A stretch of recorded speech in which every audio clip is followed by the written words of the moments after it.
আসসালামু আলাইকুম। আশা করি আল্লাহর অশেষ রহমতে আপনারা সকলে অনেক ভালো আছেন। আমিও ভালো আছি আলহামদুলিল্লাহ। আজ আপনাদের সাথে শেয়ার করব কিভাবে ডার্ক কালার কাপড়ে হ্যান্ড পেইন্টিংয়ের রঙটি ফুটিয়ে তোলা যায়।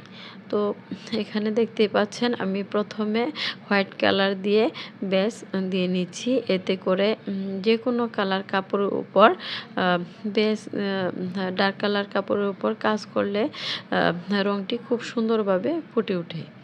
তো আমি ফুল এবং পাতা সবগুলোতে বেস দিয়ে কাজটি করে নিব।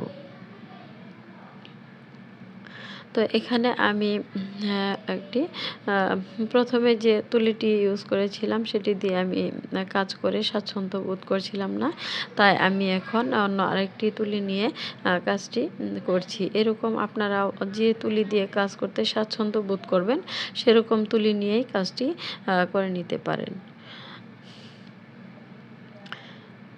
তো এখানে আমি রেডি অ্যাক্রামিন কালার টি দিয়ে কাজটি করে নিয়েছি এবং বেস দিয়ে নিচ্ছি। হোয়াইট পেস্টের সাথে একটুখানি এনকে বাইন্ডার মিক্স করে একটু কালারটি একটু পাতলা করে তারপর বেস দেওয়ার কাজটি করে নিচ্ছি।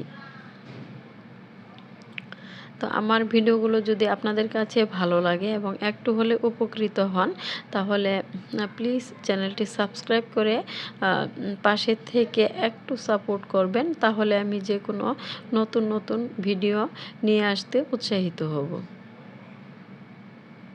তো দেখুন আমি প্রত্যেকটি ফ্লাওয়ার এবং পাতায় হোয়াইট পেস্ট দিয়ে বেস দেওয়ার কাজটি করে নিচ্ছি। তো এরকম একটা দুটো শখের বশে যারা কাজ করতে চান তাদেরকে আমি সাজেস্ট করব তারা যে কোনো সুতার দোকান থেকে রেডি অ্যাক্রামিন কালারগুলো সংগ্রহ করে সেই কালারগুলো দিয়ে কাজ করতে, এবং যারা বিজনেসের উদ্দেশ্যে কাজ করতে চান আমি তাদের উদ্দেশ্যে বলছি তারা রেডি অ্যাক্রামিন কালারগুলো না নিয়ে অ্যাক্রামিনের র কালারগুলো দিয়ে কাজটি করলে কস্টের পরিমাণ একটু কমে যাবে। নয়তো রেডি অ্যাক্রামিন কালার দিয়ে কাজ করলে কস্ট একটু বেশি পড়ে যাবে। তো দেখুন এখন আমি মেইন কালারটি অ্যাপ্লাই করে নিচ্ছি। এখানে আমি হোয়াইট পেস্ট দিয়ে যে বেসটি দিয়ে নিয়েছিলাম তার উপর অরেঞ্জ কালার দিয়ে ফ্লাওয়ারের কাজগুলো করে নিচ্ছি। তো দেখুন এই কালারটি মূলত আমার ডিপ অ্যাশ কালার। তো প্রথমে ভিডিও শুরুতে দেখতে একটু মনে হয়েছে যে একদম ব্ল্যাক কালার, তো না, এটি ডিপ অ্যাশ কালারের ভিতর আমি কাজটি করে নিচ্ছি। তো যারা পেজ থেকে আমার ভিডিওটি দেখছেন তারা লাইক ফলো দিয়ে সাথে থাকবেন।